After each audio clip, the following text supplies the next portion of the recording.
Thank you, Lisa. 3,000 city workers who walked off the job in Oakland last week will continue their strike tomorrow, but there is a positive development. Last night, the union and the city agreed on a mediator. They plan to meet tomorrow. Joining us now to talk more about that is Oakland Mayor Libby Schaaf, and so welcome to you, Mayor. Thank you. Where do we go from here? So you've got the mediator, but the union says it will still keep striking.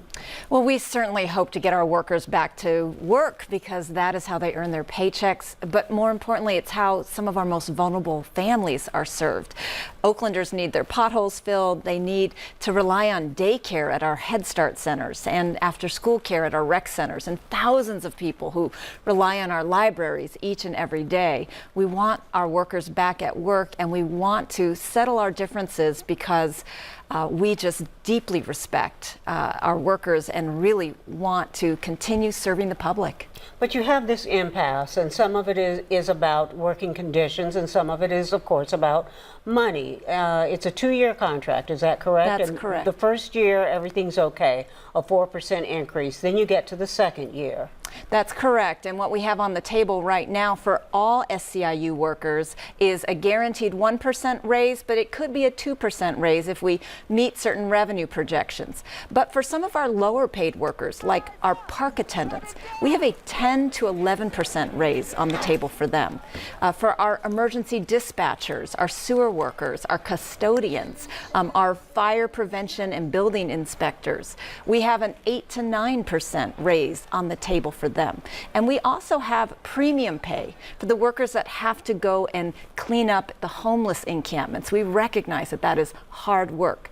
And in addition to that, we have agreed to 75 different work condition improvements and procedures and things like uniform pay. So we've made a great deal of progress over these 7 months. The primary issue remaining is the basic wage increase. That 1% that you're offering. The 1 to 2%, the union would like to see that, or SEIU would like to see that a 4%. And they say every time they get to this point, there's the same rigmarole from the city. We don't have the money. So, well, we don't have the money. And we just saw today, Ed Lee is announcing budget cuts for the city of San Francisco. We received official notification from CalPERS that over the next 5 years, our pension payments are going to go up 49%. We already have an unfunded retirement liability of $2.8 billion. These are real financial facts, and we cannot afford it's not good for either the workers or the residents for us to give raises that will result in us having to cut services and lay off workers. That happened to us in 2010. We eliminated 1/4 of the workforce, and what happens to the remaining workers is that their workload becomes just unbearable. And that's one of the issues in dispute under this contract. But so you come to this impasse, something's got to give. Well, the state law has a process, and that's what we're following right now.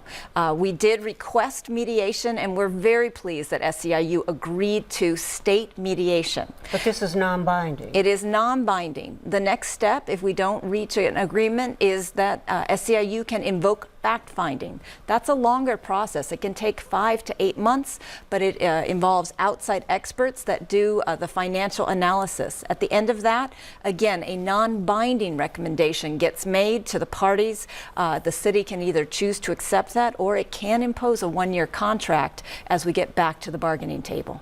So this has been 8 months. I believe the head of the union was quoted as saying 8 months of bad bargaining or bargaining in bad faith. Why so long to get to this point? Well, Rob is brand new to the negotiations, so I'm sorry that he hasn't been involved for most of those 7 months that actually have been very congenial and productive. 75 agreements. And again, the most recent offer does put $500,000 on the table to convert some of those temporary part-time workers to permanent, as well as start to give the SEIU a place at the table around how we're dealing with with illegal dumping is another issue that they've brought up. But we cannot afford to make irresponsible decisions. We can't spend money that we don't have. It's not fair to the workers, and it's not fair to the residents. Talk about a little bit quickly about the impact it's having on your city. Garbage starting to pile up, all those offices closed. You know, most garbage is picked up by Waste Management, which is an outside contractor, so you should not see a big impact, certainly to your own garbage service. We do have on-call contracts to address emergencies with regard to sewers and drainage, street lights, emergency tree limbs falling down, anything like that. We do have the ability to continue to address those emergencies. But what pains me the most is the 400 families that rely on our Head Start centers every day for their youngest children. Again, hundreds of families that rely on rec centers. Our frail seniors. Now, we have set up an alternative location to at least continue to provide meal service to 250 frail seniors. But the senior centers that often are elder care for families are closed down. Those are the impacts that pain me the most. Well, Madam Mayor, when you talk about not having the money, some of the union workers also look at the fact that Oakland is in the middle of a building boom. We read article after article, we see news reports, we've done them, on how Oakland is growing. So if you're in the middle of this building boom, how is it that you don't have money to help these workers who are dealing with huge cost of living increases as well? Well, I just want to be clear that in the last contract, we gave our workers an 8% raise. We're now offering them a 5 to 6% raise. That actually exceeds, yes, but it actually exceeds the cost of living increase even here in the expensive Bay Area, and I wish we could offer them more. I'm not in any way saying they don't deserve it. They do. But our revenues are prepared by union workers, by Local 21 workers. The financials are the financials. And if you look at our actual revenues, they have not been growing at a pace that can outpace our rising costs in healthcare and pension benefits. And so we are certainly hopeful that over time, all the cranes in the air will result in much higher revenues for the city, but that has not happened yet. Well, we wish you and the union good luck tomorrow with the mediation.